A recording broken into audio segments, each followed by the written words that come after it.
Really not a whole lot of ingredients that we need to chop up, but we do need to cut into a couple things. So let's start with that, and then we'll move on to actually making this beef stew. So the first thing we're gonna attack is the yellow sweet onion. Cut off the top, cut the onion in half, remove that outer papery layer, cut the onion into a small dice. We're gonna sweat these onions down, caramelize them, and they're going to literally melt into the beef stew. Place the chopped onions into a bowl, set the bowl aside. Next ingredient on the prep list is our sweet potato. Cut the ends off, peel the potato. Cut the potato into roughly 1-inch pieces. Try to keep them somewhat uniform in size. I want to cut these sweet potatoes into bigger pieces so that as the stew cooks off, they'll hold their structure. So everything is going to be cut roughly about the same size, right? Next ingredient on the list is our butternut squash. I like to cut it right about here, where it kind of necks off right here. Next, you want to stand that cut piece upright. Carefully cut that rind off of the squash.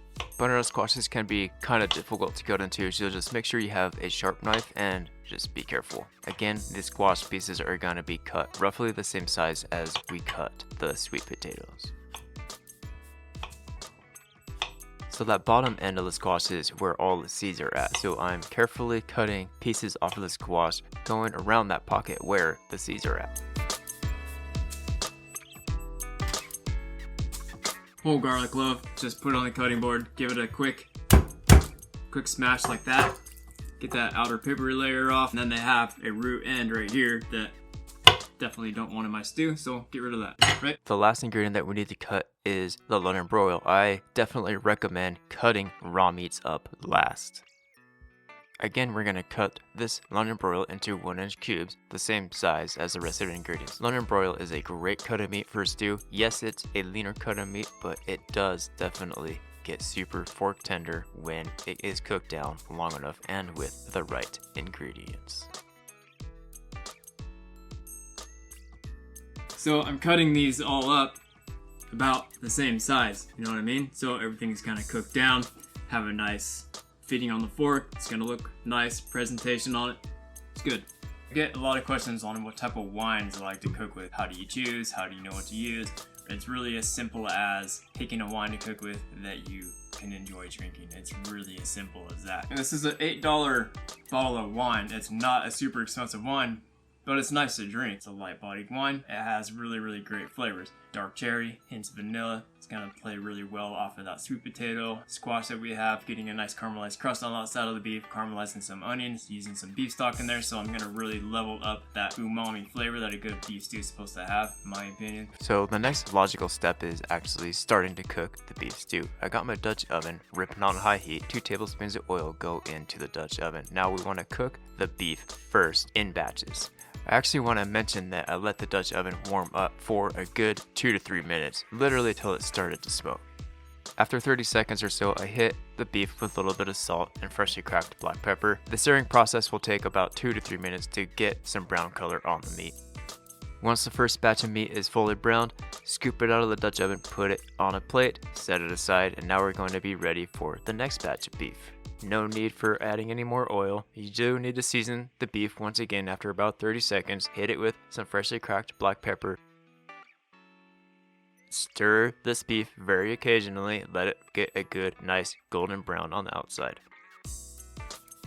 If the meat does have a tendency to release a lot of liquid, just let that liquid simmer away for about 2 to 3 minutes, and you'll definitely start to get some brown color on the meat after that liquid is simmered away. Remove the beef from the Dutch oven, reduce the cooking temperature to medium-low. 1 tablespoon oil goes in, add the onions, give the onions a pinch of salt, and we're going to sweat the onions down. As the onions sweat down, they're going to release some liquid, therefore you're going to be able to deglaze the bottom of the Dutch oven. After about 2 or 3 minutes, the onions will start to turn translucent, but I want to keep going on caramelizing the onions. This will generally take about 5 to 7 minutes. Once the onions do start to caramelize, throw in 1 knob unsalted butter, stir the butter in to fully melt. At this point in time, throw in the 1 cup of beef stock. Once the beef stock does get added, I like to scrape the bottom of the Dutch oven with a spoon to ensure that there isn't any fond left. Of course, all those beautiful caramelized brown bits that get stuck to the bottom of the pan being released equals flavor. Bring the stock up to a simmer, add the squash and the sweet potatoes. Lay them flat, add the caramelized beef.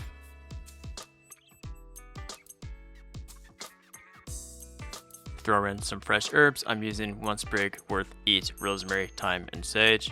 The entire bottle worth of our Pinot Noir will go in.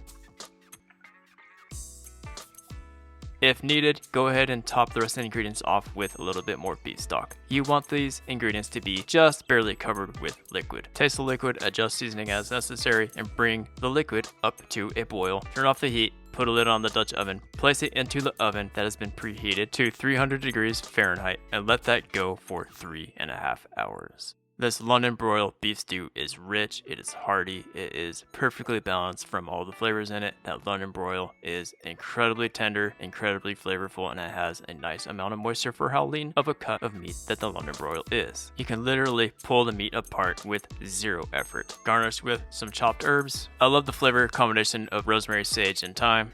In your favorite bowl, give yourself a nice hefty portion, sprinkle the fresh herbs on it. Perfect for meal prep, and it'll give you 3 to 4 good sized portions for your week. As always, eat good food, make good food, and enjoy your day.